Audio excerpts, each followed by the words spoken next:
Dans cette vidéo, on va voir comment importer les fonds de carte Google Maps dans nos projets QGIS. Dans un premier temps, on va télécharger l'extension Quick Map Service. Pour télécharger l'extension Quick Map Service, on va se rendre dans le menu Extensions et on clique. Faire Installer, gérer les extensions et on clique. Ici, on va se rendre dans la catégorie Toutes. Ici, vous pouvez voir les extensions que vous avez installées, celles non installées, mais nous, on va se rendre dans le fichier Toutes. Dans la barre de recherche, on va aller taper Quick Map. Vous pouvez taper complètement Quick Map Service ou juste Quick Map, vous voyez, on l'a ici en numéro 2. On va cliquer une fois dessus. On va voir ici le nom complet, Quick Map Service. On peut voir que c'est en anglais, mais ça n'a pas vraiment d'importance pour nous. Et on a le logo de l'extension juste ici. Vous avez déjà vu ce logo-là dans ma vidéo sur les 3 extensions indispensables pour QGIS. Ce qui nous intéresse, c'est le bouton Installer l'extension juste ici et on va cliquer. On peut voir que l'extension est installée avec succès. On va fermer. Donc voilà, on vient d'installer l'extension Quick Map Service. Maintenant, ce qu'on veut, c'est les fonds de carte de Google Maps. Donc on va aller se rendre dans le menu Internet, juste ici, et on clique. On peut voir qu'il y a un nouveau volet, un nouveau menu, juste ici, qui est Quick Map Service. Donc quand on télécharge l'extension brute, on a 2 types de fonds de carte disponibles. On a la NASA et on a OpenStreetMap. Maintenant, ce qu'on veut, nous, c'est Google Maps. Donc là, ce qu'on va faire, c'est aller dans Settings, et on clique. Quand on arrive dans les Settings, on est dans Général. Ce que je vous invite à aller, c'est dans More Service. Ici, on va aller cliquer sur Avoir les packs contribués. Et on va cliquer.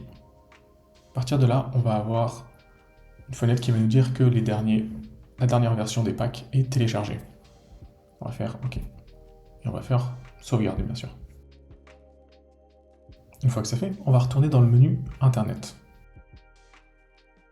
Et Quick Map Service. Ce qu'on peut voir maintenant, c'est qu'on en a plus qu'avant. On n'a plus seulement OpenStreetMap et la NASA, on en a beaucoup plus. On voit qu'on a Bing, on voit qu'on a Esri, on a Google qui nous intéresse. On a encore la NASA, Mapbox, et j'en passe. Donc ici, on peut voir Google.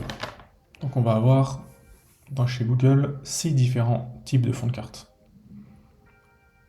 Ici, on va dire que 2 sont très importants, sont ceux qui nous intéressent. On va avoir Google Satellite, qui est la vue aérienne de Google. On peut voir, on va zoomer. La vue aérienne, on peut zoomer encore, on peut voir que c'est relativement fluide. C'est vrai que des fois, il y a quelques petits accrochages, mais de manière générale, ça va plutôt vite. Il faut s'imaginer que ce sont des images en vue satellitaire, donc c'est relativement lourd. Mais on peut voir finalement qu'on peut zoomer, dézoomer. Et ce qu'on veut maintenant, c'est le fond de carte Google Maps. Donc on va aller dans Internet, Quick Map Service, Google. Et maintenant, on va aller sur Google T1. Et on clique.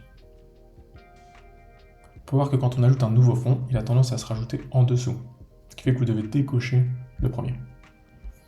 Et là, enfin, on a le fond de carte Google Maps. On peut voir sur cette commune, on a même les restaurants, la pharmacie, la banque. Pareil, ça met toujours un petit peu de temps, c'est pas aussi fluide qu'OpenStreetMap, mais ça reste un très bon fond de carte. Donc on peut voir quand on revient sur le menu Quick Map Service et Google qu'il y a d'autres types de fonds de carte. Donc ce que je vous invite maintenant, c'est à télécharger l'extension Quick Map Service et à essayer et découvrir les autres fonds de carte, que ce soit Google d'ailleurs, ou les autres types de fonds de carte que l'on peut voir là, Waze, Yandex, CarteDB, NASA et j'en passe. Donc voilà, vous êtes capable maintenant de télécharger les fonds de carte et de les importer directement dans vos projets QGIS.